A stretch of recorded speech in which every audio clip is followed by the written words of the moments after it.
Hi everyone, in this video I will be discussing about water sustainability, challenges and government's response. I am trying to provide you free fodder material which can be useful to you for writing descriptive answers in the phase 2 exam for the upcoming RBI grade B exam. So let's begin. I will try to keep the video short. Okay, so first we will discuss the challenges. So as you know, India is a developing country and India's population is growing every day. So we are the second most populated country in the world. So high population is certainly a challenge. Second, the challenge that we are facing is the water shortage. The percentage of population for our country, if we calculate the population percentage of our country with respect to the global population, then India is home to 18% of the global population. So 18% of the world's population resides in India, but in comparison to that data, only we have only 4% of the global water resources. So you can see that our resources are extremely scarce. The resources available to us are extremely scarce, whereas the needs of the people is extremely high. At the same time, lack of sanitation and increasing pressure of global warming, these two factors are in fact making the situation worse for the government to handle the crisis. And so this is the major challenge that we are facing as of now. Then moving forward, ICR director, he has predicted that if the per capita water available to the citizens of India, if it keeps going on decreasing, because as per the trends it is decreasing. You can see the per capita annual water availability has declined to 1508 cubic meter. 1 cubic meter is equal to 1000 liters. So 1508 cubic meter is the data for the year 2014, and this data has been declined considerably from the data available to us from 1951, that was 5177 meter cube. So as per the trend, the water available for our use, the per capita water available is declining at an alarming rate. And he has predicted, the director has predicted, that if this water available goes on decreasing, if this water availability goes on decreasing, then in future our country can be classified as a water stressed country. Now what is a water stressed country? You can look at the last point. If per capita water availability falls anywhere between 1000 and 1100 cubic meter, then that country is classified as a water stressed country, which will invariably putting the situation in a which will basically make the matters worse for our country, right? And it will lead to many types of socio-economic problems. So these are the major challenges that we have. So you can write these points on a piece of paper, and if any question arises where you are required to discuss some challenges on water sustainability, then you can use these points and elaborate on these points. You can frame your sentences, so you can just have a basic understanding of these challenges. You can have these points at the back of your mind, and as and when required, you can use these points to elaborate and make it into sentences. Either discuss these challenges in the introduction part or the body part of your answer as required by the answer, right? So let's move on further. So there are some initiatives that are taken by the government to tackle these challenges of water sustainability, right? So all these some of the measures are listed here. So the first measure was taken a measure was taken in 2016, wherein Ministry of Jal Shakti was formed in 2019 by merging the Ministry of Water Resources, River Development and Ganga Rejuvenation and Ministry of Drinking Water and Sanitation. So in the year 2019, these two ministries were clubbed to form one single Ministry of Jal Shakti. All the initiatives relating to water sustainability and conservation of water falls under the ambit of Ministry of Jal Shakti. Now what are those initiatives taken by this ministry? So the first is to clean Ganga river, second the Jal Jeevan mission, third is the Namami Ganga mission, fourth is the AtalBhujal Yojna, fifth is the river interlinking, and the sixth one is the Pradhan Mantri Krishi Sinchai Yojna. So I will be discussing all these points in brief in the following slides. If you wish to go into the details, you can refer to the internet. you can do your Google search and you can gather more information about that, right? So let's discuss the Jal Jeevan mission. So here we have the Jal Jeevan mission. So what are the basic objectives of this Jal Jeevan mission? To provide functional household tap connections, in short it is known as FHTCs. Now what do you mean by functional household tap connections? As per this mission, the rural households of India, they will be provided by household tap connections to fulfill the criteria of this mission. Then the second initiative that is taken is the Har Ghar Jal. So this is a mission that has brought a huge amount of difference to the lives of the people when the pandemic had struck India. Okay, so this mission was also this mission was also part of the Jal Jeevan mission, right? Then this will benefit more than 19 crore rural families and it will help in improving public health. So these are also I'm providing you some statistical data which you can use in while writing your answers, so that your answers can be your answers will look more appealing, right? If you know some of the statistical data relating to that topic, then you can definitely incorporate these data in your answers. And the total outlay of this mission is 3.6 lakh crore. Next point is provides long-term water security and people will not be required to make emergency arrangement. So you must have known that in certain areas where there is at most times there is water scarcity. So what people do is they purchase water through tanker, and water is delivered to their households through a tanker, maybe once in 2 days or once in 3 days as per their requirement. So this mission will cater to that need, so that people are ensured with consistent water security and they may not be required to call in water tankers to meet their emergency requirements of water, right? Last point is consistent and assured water supply at household level to provide 55 liters water per day. So this is a statistical data that you can remember. Under this mission, the government is planning to provide 55 liters of water per day per person for its use, right? Now let's move on to the next slide. Also, the government under this mission has identified that providing piped water supply system, normally in cities and in towns, the government is providing piped water supply systems, but in rural areas or areas which are very much in interior, providing piped water supply system is a very time consuming and an expensive process. So what are they doing to tackle this challenge?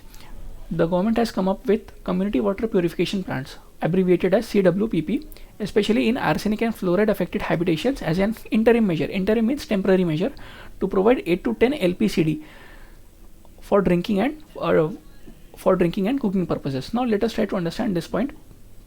Under this mission, the government is trying to provide water in those areas which are affected by arsenic and fluoride. Okay, and it aims to provide 8 to 10 LPCD. LPCD means liters per capita per day, or you can also understand in the other way, 8 to 10 liters per person per day. Here you can replace the word capita with person, it will mean the same. 8 to 10 liters per person per day for drinking and cooking purposes. So the government is trying to ensure that in such areas where people are living in areas which are affected by arsenic and fluoride, so the government is trying to provide them 8 to 10 liters of water per person per day for drinking and cooking purposes. Okay, so next we have the Namami Ganga mission. So from the name you can guess that this mission is